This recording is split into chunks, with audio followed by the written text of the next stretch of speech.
Okay, guys, let's look at the warm-up here. Okay, so warm-up is 3 different sections here. So we start out with 1 round of, and I'll keep you guys queued up on the time for this first part because and the second part because it's time-based. So we have 1 minute of hollow hold to start with.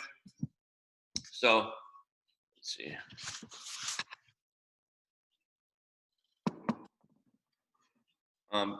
On that minute hollow hold, let's see how long we could get into like a classic hollow hold position. So straight legs, straight arms, and then really reaching toes and fingers, keeping that stomach nice and tight and engaged, trying to keep the shoulders off the ground. As soon as that starts to fail us, let's bring a knee in. And then if that starts to go, let's bring the arms down. If we could hang in there for 1 whole minute. And then we have a 1 minute wall sit. So if you have an empty wall that you could put your back against, I don't have any way of demoing that at the moment. Then go ahead and find one. Basically in the wall sit, you want to be about, squat stance and about parallel or slightly below, but with your back against the wall. If we don't have a wall, we can just hold an active squat position for 1 minute. And then the third station on this first part is a 1 minute plank hold. So we go from the hands or elbows. We just want to make sure, one thing to think about is shoulders in line with your elbows and wrist in the plank. So sometimes it's easy to have our arms like out in front and kind of be pushing backwards, but we want to push forward and get everything stacked. You actually create a stronger system and get a little bit more shoulder strengthening work in there. And then from there, we're going to go 2 rounds of 3 different movements where it's 30 seconds at each one. So the first one is, and so you're just getting reps for each one of these. So 30 seconds of push up to down dog. So basically, I just do a push up, keep my arms and legs straight, push the head through, nice little stretch, back out.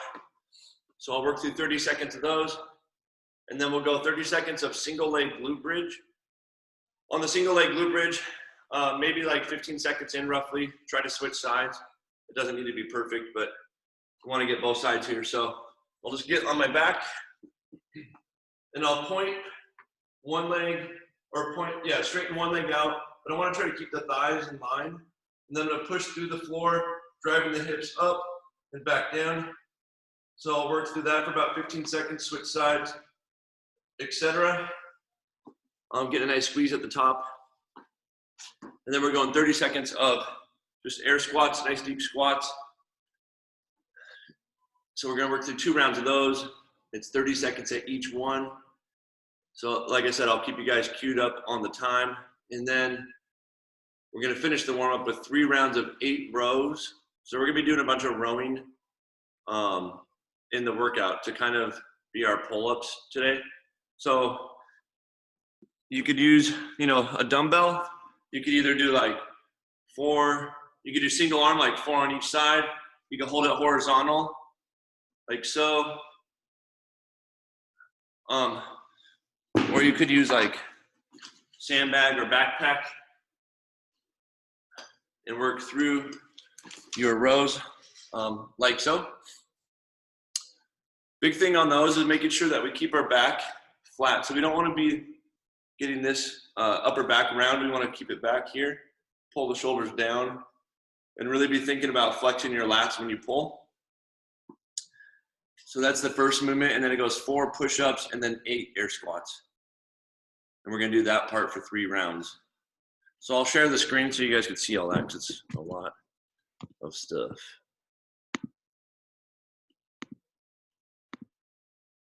Ooh, okay, here it is. So let me know if you have any questions. All right, let's take a look at the workout for today.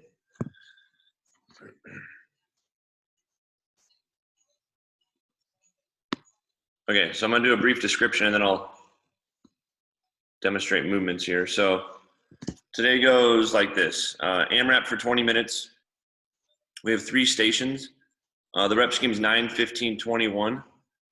So it starts out with 9 push-ups. So yay, more push-ups. 15 dumbbell or odd object row, and we'll talk about this a little bit, and then 21 air squats. And then you'll notice below it says from minute 0 to 10, if you have like a backpack that you could add some weight to with like books or water bottles or whatever, to wear it for the first 10 minutes of the workout, or a weight vest if you have one, and then take it off for the last 10 minutes of the workout. So from 11 to 20, you peel it off and you just keep going with body weight for the last half. So that's just an interesting way to spice things up a little bit with these with this primarily body weight workout. So I'm gonna go to full screen for a second. Okay, so let's see, a couple things. So with the push-ups, we've been doing a lot of them, as you guys know. So, you know, if we could go right from the ground, if we got that backpack on, it's gonna be a little trickier to deal with. But just make sure we keep that plank position. Try to make sure we don't roll on the ground, but keep it tight all the way down, all the way up. We could go from the knees, or we could go from like a chair if needed. So just like so, to an elevated surface.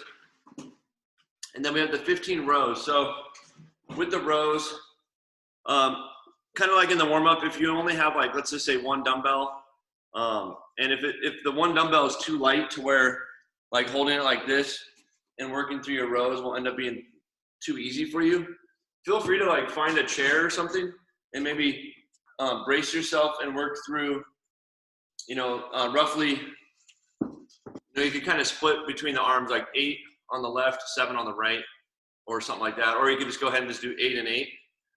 Big thing on the rows is going to be making sure that you don't, a lot of times I see people row and they kind of go like this here. They kind of pull like up towards, like where the front of the dumbbell is coming towards their shoulder. So it kind of goes like this. But what that does, that kind of works your bicep almost more than your back muscles. So what you want to think about is flat back, pull towards your hips. So the bottom of the bell here is like right around belly level, not up here. So here, down, squeeze. So it is a little tricky to find and get that contraction of the back muscle with this movement for some people. So just kind of be thinking about that and trying to focus on finding that area of your body. I think that's it. So yeah, rounds and reps, 21 squats. If you don't have a backpack and you want to weight, you could weight the squats down with like, you know, if you got like a 20-pound dumbbell, you could go ahead and just do like a goblet squat if you want to spice it up a bit. I think that's kind of it, guys. So I'll pull it back up on the screen. Let me know if you have any questions about this. And we'll get this show on the road. I'm going to do 3 max effort sets here of a kneeling Arnold press. So I'll show you what that looks like. Basically, you're going to get in a kneeling position on the ground, just like so. It's kind of hard to see in the camera there, but I'm going to lower this down just a little bit. Okay, so you're basically in a kneeling position here. The Arnold press is interesting because you start in the bottom, you're going to actually have your palm facing you. As you press up, you rotate so that you can't see the top of this, but now my palm's facing away. And then I'll bring my elbow down, rotate towards me. So what we're going to do here, and the kneeling just kind of makes you have to really focus on your core a little more. Let me show that movement a little bit better. So with the kneeling press, I'm here, I rotate, finish. Bring it back around so the palm's facing towards your face. Rotate out. And what the goal here is to do as many as you can with each arm, and then rest as long as you need, and then repeat it for a total of 3 times. So it's just 3 max effort sets of the kneeling Arnold press.